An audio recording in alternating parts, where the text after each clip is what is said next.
Can you explain like what SOG was and kind of what the mission statement behind it was? It was what they called a JUPFA. You know how acronyms are? Yeah. Joint Unconventional Warfare Task Force. So we are the precursor to JSOC, okay?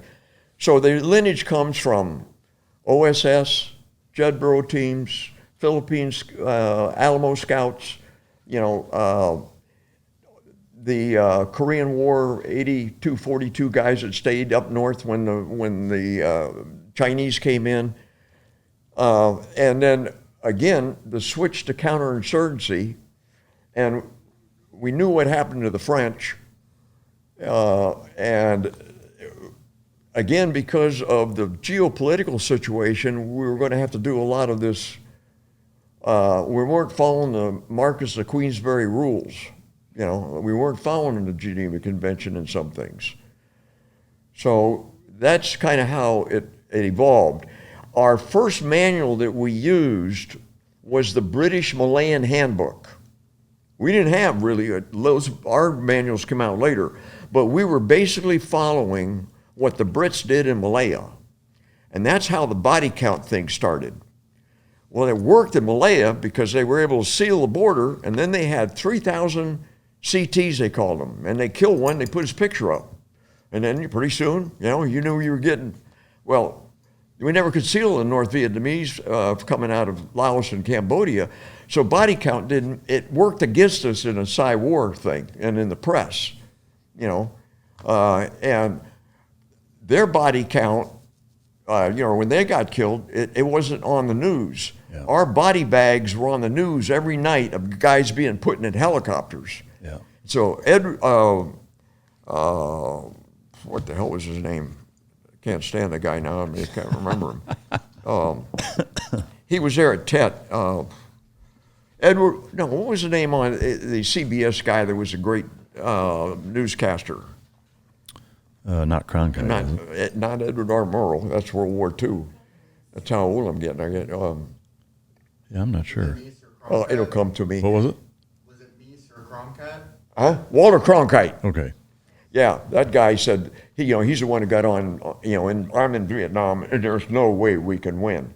Shit, we were winning. Yeah. You know, the VC had been completely eliminated, you know, but he did more to undermine us with that because he had such credibility. Yeah. Not only with the American public, but with Washington, D.C. and the Hill. Yeah. You know, because he'd been a correspondent in World War II.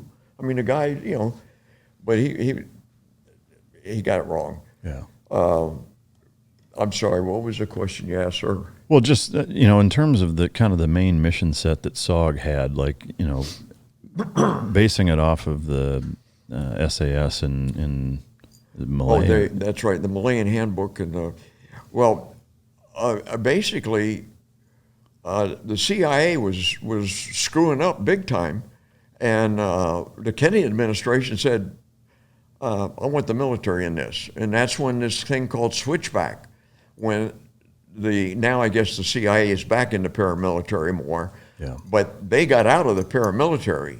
Now they were still flying the Air America.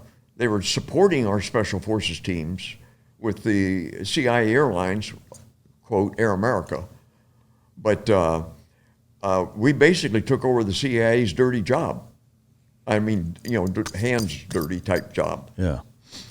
Were there several different mission sets, or like what were the main things you were doing? Okay, good. Op 31 was Mare Ops, the Black Boats and SEALs. Op 32 was Air Ops, the Blackbirds. Op 33 was Intel.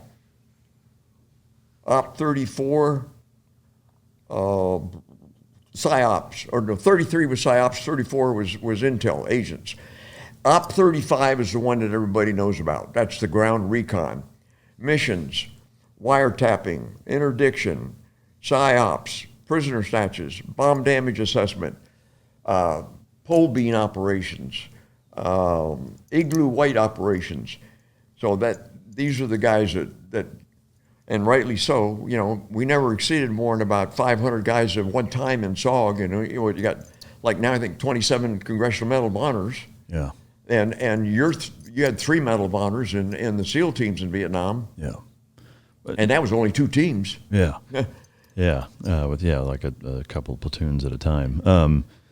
As far as your involvement with SOG, what all did you do while you were there with SOG? Well, again, it goes back to when I got up there, they told me I was going to be a launch officer, okay? And so I had 4 guys at the launch site because we had to play radio watch. We were on 24 hours a day radio watch.